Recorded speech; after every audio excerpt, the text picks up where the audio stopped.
नमस्कार, मी कल्पना पुन्हा एकदा तुमच्या नवीन व्हिडिओमध्ये अगदी मनापासून स्वागत करते. आज तुमच्यासाठी मी थोडासा वेगळा व्हिडिओ घेऊन आलेले आहे. आज आपण कसलाही कटिंग आणि स्टिचिंग बघणार नाही आहोत, तर आपण एखाद्या एक्झिबिशनमध्ये भाग कसा घ्यायचा याविषयी तुम्हाला मी थोडीशी माहिती देणार आहे. कारण की काही दिवसांपूर्वी एका एक्झिबिशनमध्ये माझा पर्सचा स्टॉल होता. तर तुम्ही काही घरातूनच व्यवसाय करत असाल आणि तुम्हाला अशा एक्झिबिशनमध्ये सहभाग घ्यायचा असेल तर त्याविषयीच मी तुम्हाला आजच्या व्हिडिओमध्ये थोडीशी माहिती देणार आहे. आता इथे बघू शकता, एका टेबलवर तुम्हाला भरपूर साऱ्या पर्स, कमळासन, तोरण या सर्व गोष्टी मांडलेल्या दिसत आहेत. तर असाच माझा पर्सचा स्टॉल होता एका एक्झिबिशनमध्ये आणि तिथे मी एका ताईंसोबत हे शेअरिंगमध्ये घेतलेला होता स्टॉल. आपल्या कला कल्पना चॅनलवर तर मी तुम्हाला वेगवेगळ्या प्रकारच्या पर्स किंवा वेगवेगळ्या कापडांपासून बनलेल्या डेकोरेटिव्ह वस्तू कशा शिवायच्या हे सांगतच असते. तर अशा बनवलेल्या पर्सचं मी पुढे काय करते हे तुम्हाला मी आजच्या व्हिडिओमध्ये सांगणार आहे. तर यापैकी बऱ्याचशा पर्स तर मी माझ्या नातेवाईकांना, मैत्रिणींना भेट म्हणून देते.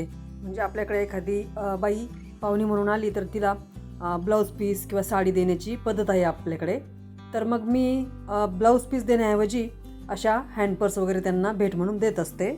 या अशा हँड पर्स त्यांना भेट दिल्या तर त्यांनाही खूप आनंद होतो आणि आपण आपल्या हाताने बनवलेली वस्तू कोणाला तरी गिफ्ट म्हणून देतोय किंवा भेट म्हणून देतोय याचा आपल्याला एक वेगळाच आनंद असतो. किंवा अगदी आपल्या ओळखीत छोटा मोठा कार्यक्रम असेल आणि तिथं आपल्याला समजा भेट द्यायची असेल किंवा आहेर करायचा असेल तर तिथे मी अशा माझ्या पर्स नक्कीच भेट म्हणून देते किंवा आहेर म्हणून देते. मी दिलेल्या भेट वस्तू नातेवाईक अगदी आवडीने वापरतात आणि बऱ्याच ओळखीच्या लोकांनाही माहिती झालेलं आहे की मी कापडी पर्स बनवते. तर मग माझ्याकडे घरी येऊनही काही मैत्रिणी या पर्स विकत घेतात. परंतु तुम्हाला जर या पर्सची किंवा तुम्ही जे काही प्रॉडक्ट बनवता त्याची जास्त प्रमाणात विक्री करायची असेल तर अशा स्टॉलमध्ये तुम्ही सहभागी झालं पाहिजे. सध्या तरी मी माझ्या शहरापुरत्याच एक्झिबिशनमध्ये भाग घेते, कारण की फार दूर जाणं मलाच तरी शक्य नाही आहे. तर असंच याप्रमाणे तुमच्या शहरामध्ये काही एक्झिबिशन होत असतील किंवा बचत गटाचे स्टॉल लागतात, भीमथडी यात्रेचे स्टॉल असतात, तर अशा एक्झिबिशनमध्ये तुम्ही सहभागी होऊ शकता. आणि अशा एक्झिबिशनमध्ये सहभाग घेण्यासाठी काय काय करावं लागतं तर याचीच संपूर्ण माहिती तुम्हाला हवी असेल तर आपले दुसरे कल्पनाच ब्लॉग म्हणून चॅनल आहे. तर याच चॅनलवर मी एक्झिबिशनमध्ये सहभागी होण्यासाठी काय काय करावं लागतं याविषयी अगदी बारकाव्यांसकट सांगितलेलं आहे. आणि माझा संपूर्ण दिवसाचा स्टॉलवरचा अनुभवही मी तुमच्याशी या व्हिडिओच्या माध्यमातून शेअर केलेला आहे. तर कल्पनाच ब्लॉग या चॅनलला सबस्क्राईब करून त्या चॅनलवरील व्हिडिओ तुम्ही नक्की पहा. तो व्हिडिओ तुमच्या नक्कीच उपयोगाचा असणार आहे. आणि त्या व्हिडिओचा तुम्हाला थोडा जरी उपयोग झाला तर त्या व्हिडिओच्या खाली कमेंट करायला विसरू नका. तुम्ही सध्या कोणताही व्यवसाय घरामधूनच करत असाल आणि त्या व्यवसायाची भरभराट व्हावी किंवा वाढ व्हावी असं तुम्हाला जर वाटत असेल तर अशा वेगवेगळ्या गृहोपयोगी वस्तूंच्या प्रदर्शनामध्ये तुम्ही नक्कीच सहभाग घेतला पाहिजे. अशा एक्झिबिशनमधून आपल्या वस्तूंची भरपूर प्रमाणात विक्री होते.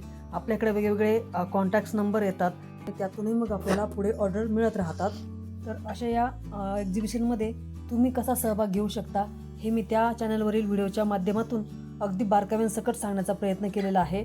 म्हणजे असे स्टॉल तुमच्या शहरामध्ये कुठे असू शकतात किंवा अशा आयोजकांचे नंबर कसे मिळवायचे अशा बारीक सारी गोष्टी मी त्या व्हिडिओमध्ये सांगितलेल्या आहेत.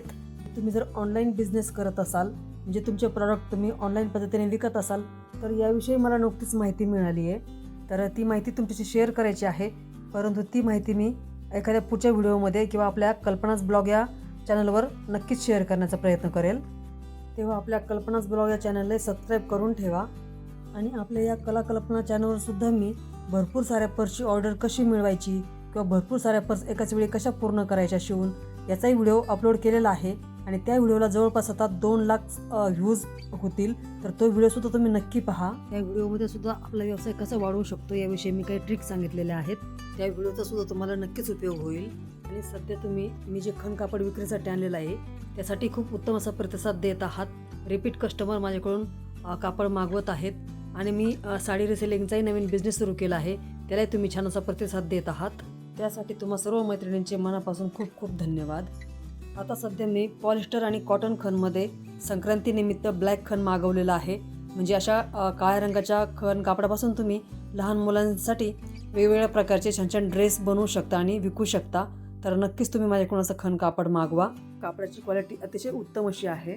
माझ्याकडून तुम्हाला खण कापड मागवायचे असेल किंवा एखादी साडी घ्यायची असेल त्यासाठी मी तुम्हाला डिस्क्रिप्शनमध्ये माझा व्हॉट्सॲप नंबर देणार आहे. तर त्या व्हॉट्सॲप नंबरवर मेसेज करून तुम्ही खण कापड किंवा कोणत्याही प्रकारची साडी खात्रीने नक्की मागवा. माझ्याकडचे खण कापड तुम्हाला अगदी कमीत कमी रेटमध्ये मिळणार आहे. बाहेर ही खण कापड घ्यायला गेला तर 200 ते 250 रुपये मीटर प्रमाणे आहे. माझ्याकडच्या कापडाची क्वालिटी अतिशय उत्तम असल्यामुळे मला रिपीट कस्टमर येत आहेत. आणि तुम्हाला ऑनलाईन काही प्रॉडक्ट्स मागवायचे असतील, समजा जसं की ड्रेस, साड्या किंवा शिलाई कामासंदर्भातील इतर काही गोष्टी किंवा आणखी आपल्याला घरातील ज्या रोज काही गोष्टी लागतात त्या आपण नेहमीच ऑनलाईन मागवतो, तर अशा काही गोष्टी तुम्हाला ऑनलाईन मागवायच्या असतील तर अशा काही वस्तू मी माझ्या व्हिडिओच्या शेवटीवरती टॅग केलेल्या असतात किंवा जे शॉर्ट व्हिडिओ असतात त्यामध्ये मी त्या वस्तू टॅग केलेल्या असतात, तर त्या वस्तूंवर क्लिक करून तुम्ही त्या वस्तू ऑनलाईन मागवू शकता. चला तर मग भेटूया अशाच एका छानशा व्हिडिओमध्ये. आणि तुम्हाला हा व्हिडिओ जर आवडला असेल तर व्हिडिओला लाईक करा आणि व्हिडिओ लाईक केल्यानंतर खाली कमेंटमध्ये जाऊन व्हिडिओला हाईप करायला विसरू नका आणि हा व्हिडिओ जास्तीत जास्त ग्रुपमध्ये शेअर करा. चॅनलवर अजूनही नवीनच असाल तर चॅनलला सबस्क्राईब नक्की करा. तोपर्यंत खुश रहा, मस्त रहा. धन्यवाद.